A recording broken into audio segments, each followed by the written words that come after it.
Hello, my name's Jemma Sherwood. I work for Ormiston Academies Trust, and for the last 4 years I've been their Senior Lead Practitioner for Mathematics. I've been working with over 40 schools around the country on curriculum, professional development, what happens in maths classrooms, and a huge part of what I've been doing has been focused on making maths more inclusive so that more of our children can access more mathematics. And this is a little bit of what I'd like to talk to you about today. My local bank is in a Victorian building and it used to have 3 or 4 steps up to the front door. I remember approaching the bank one day many years ago and then watching as someone helped an elderly lady climb the steps in.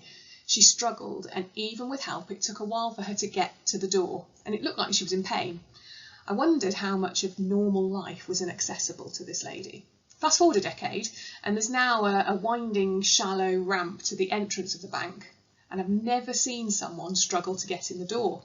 The steps are gone, everyone uses the ramp, and everyone gets in the building. Replacing steps with a ramp is an example of design in the built environment that focuses on the social model of disability, a model which tells us that the environment can either create disabling factors or it can remove them. And if we contrast this with the medical model of disability, which makes a person's condition in itself their disabling factor, and the latter says that the problem is with the person who cannot use steps, that they are disabled, but the former says that the problem is with the steps, that the steps are disabling, and that using an alternative removes or reduces that disability. The fact that everyone uses the ramp stops those who need it from feeling different, but everyone still accesses the building. I think this is a brilliant metaphor for what we need to do in education. We provide a service to the general public, and we should take a similar approach in our buildings, of course, but also in our core business of learning. I think we have an imperative to make our lessons cognitively inclusive, which means we acknowledge that some of our pedagogical choices act like steps. They work for many, but they can be disabling for some. And that other pedagogical choices act like ramps. Everyone benefits, but particularly those who need it. Importantly, an accessible approach makes these ramps our default position, not something we roll out occasionally if we think we need to do something differently, but something that's there all the time. Thinking about the mathematics classroom, I think it's important first to think about what, to extend our metaphor, the building looks like. And then we can start to think about which pedagogical choices act more like ramps. So what are the things we see in those children that we consider to be successes of the system? Here's a few ideas to start. They're fluent in procedures. They are adept at solving problems, non-routine or unfamiliar problems appropriate to their stage of learning. They're confident in their own mathematical ability. You'll hear things like, I can do maths. They are able to reason and explain their thinking using mathematical vocabulary, and I guess as a bit of an extrapolation of that, they're able to clearly communicate their mathematics on paper so that other people can follow it too. These are the kinds of things we see in children who are successes of the system. These are our endpoints and probably for many of the waypoints too.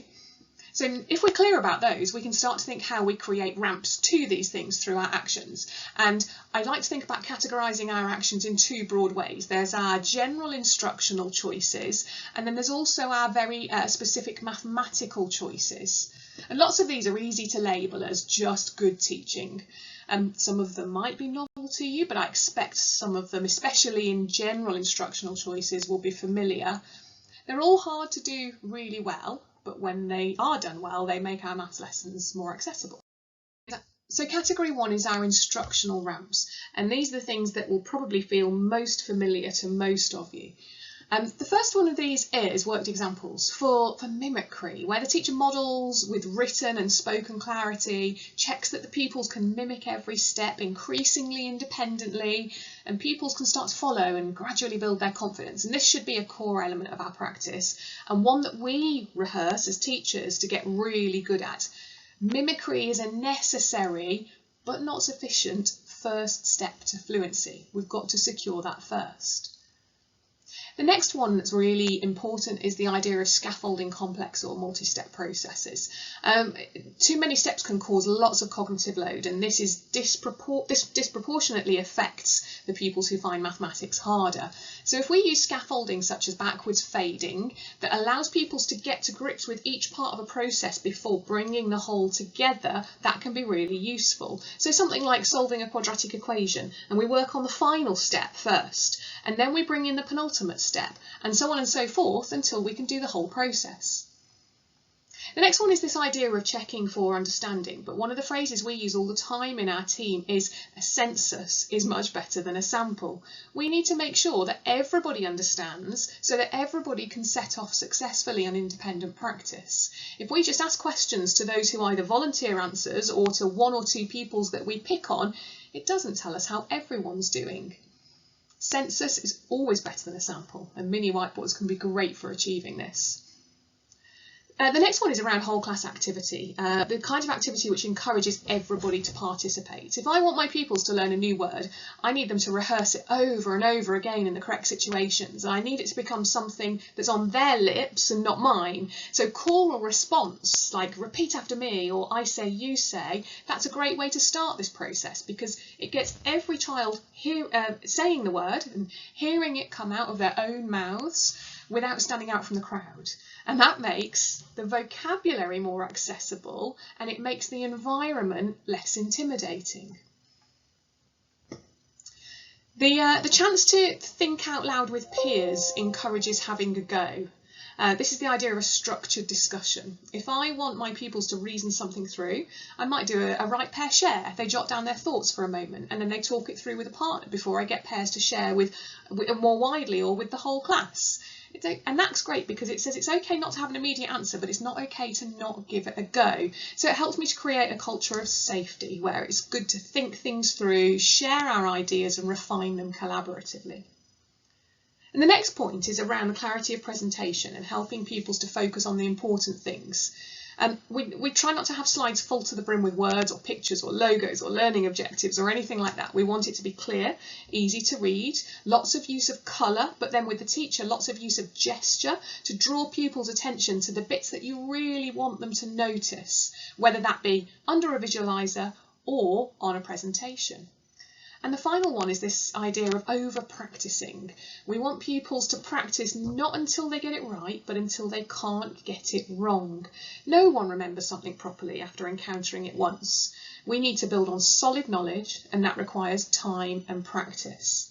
So when I work with teachers, I talk about how we can build familiarity with the content initially, but then fluency and flexibility of knowledge. And this takes time and careful thought, not just meeting something once and moving on. Now, our second category is that of mathematical ramps. So these are the things that are really particular to teaching mathematics. And the big one that I always need to start with is this idea of multiple representations to help our children access the abstract. That there, for instance, that quadratic, that is a symbolic abstract representation. And symbols are about the most abstract way that we can present mathematics. Many children who struggle to reach higher levels of learning at most stages of secondary school have never made sense of the symbols we present them with. When you or I see X and think of an unknown and variable number and all the meaning wrapped up in that, many pupils just see the letter X and it stops there. So concrete and pictorial representations convey the same mathematical meaning as the symbolic, but in a way that can be much more accessible. So, for instance, the use of the pictorial grid method to demonstrate this multiplication is a lot more helpful for a lot of pupils. Even more helpful is a concrete representation using algebra tiles, and this isn't a kind of a linear continuum from algebra tiles from concrete through to pictorial through to abstract, but it's a kind of an ongoing loop where we go back and forth between representations to help pupils make meaning and ultimately be successful in working in the symbolic abstract representation. Now, this links to the next idea, which is that of consistent forward-facing representations. And when I say representations, I'm including methods in this as well. Consistency is important because it builds familiarity, and familiarity helps pupils get further. So if we take something like a multiplication with integers and use a grid to work it out, we can then take that same representation and extend it to algebra and more complex examples of algebra, such as completing the square, and it goes all the way up to A level with polynomial division. So this is one representation that cuts across every instance of multiplication that our pupils will encounter. And by keeping that consistent and coherent throughout the curriculum, it means that every time pupils meet a new topic, we're just adding a layer of complexity onto something that's already familiar to them. So it helps them to make meaning of the new thing through the lens of their existing understanding.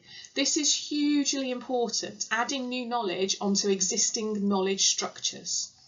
There are multiple ways to do this, so I'm not suggesting that the grid is the way to multiply.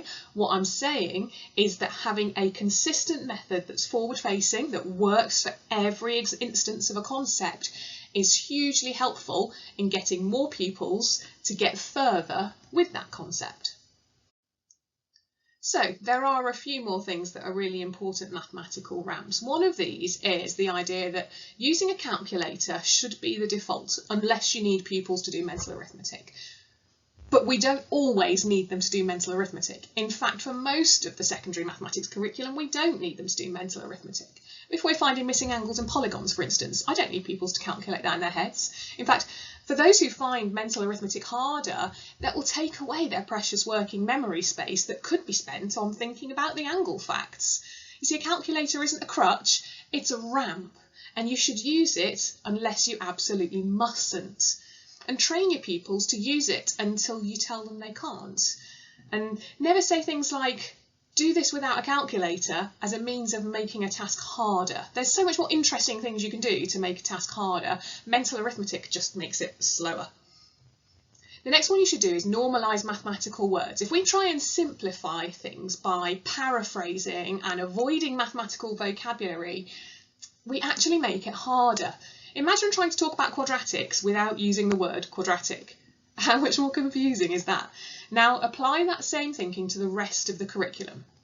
If you've ever shied away from a word thinking that it's too difficult for pupils, chances are you've just made it a little bit harder for them in the long run. Instead, we should teach mathematical words explicitly and well and use them to refine everyone's communication. As part of this as well, when we say teach mathematical words, we should demonstrate them, not define them. A definition is almost always harder to understand than a demonstration. So lose the definitions and practice words in loads of ways until they become part of the normal discourse of a lesson. We should be very explicit about concept development as well. So let's take our previous example of the concept of multiplication. By demonstrating multiplication through lots of examples and non-examples and cohering this throughout the curriculum as it increases in complexity, we help pupils to understand the concept of multiplication. And it's this understanding that helps them to make sense of mathematics, which makes it less likely to be just this massive long list of stuff to memorise and something that is inherently meaningful. And the great thing with examples and non-examples is that lots of varied examples can stop us from undergeneralising. That's like having an incomplete understanding of a word or a concept. But if we only give examples, we can overgeneralise and not necessarily understand where the limits of a concept are.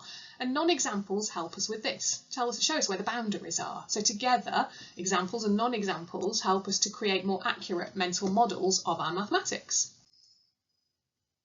So we have been working on this curriculum and embedding it in our schools for the last few years. We currently have year 10s on it who started it in year 7. What we have noticed already is that the change in progress rate between 2023 and 2024 for schools embedding the curriculum has overtaken those who are not. So although we haven't had pupils take it all the way through to year 11, the knock-on effect still seems to be much more positive. We do have teachers reporting regularly that children are starting to access higher levels of learning. Comments like, "We've never had year 10 groups who could do maths this well," those kinds of things, which although anecdotal is hugely encouraging. We are finding that lower prior retaining groups are now starting to access more of the curriculum, and as they move into Key Stage 4, they're on track for better outcomes and more classes being entered for higher GCSE. So hopefully this approach is having a positive effect. And I just want to go back to finish with this idea of the smooth ramp. And I want you to imagine, think back to the elderly lady that I spoke about at the beginning. It would be totally absurd for the bank manager to say, banks just aren't for people like her. She's just not a bank person. Maybe she should do something else with her money. It would be ridiculous. But how many times have you heard, maths just isn't for people like her or people like me. I'm just not a maths person. Maybe I should do something else with my time. I refuse to accept that from anyone when I know that there's more that I can do to make lessons and the curriculum accessible. If I can put in a ramp, I must, because if I don't, I'm choosing to not let some of my pupils enter the building. Let's call this our instructional architecture, and it can either disable some learners or it can give everyone access. And if we can give everyone access, then it's imperative that we do so. So that was my brief talk on making maths more inclusive. If you would like to see the resources that we create, they are all freely available on the website on the screen there, and if you'd like to get in touch with me, please do so. I hope you enjoyed this session.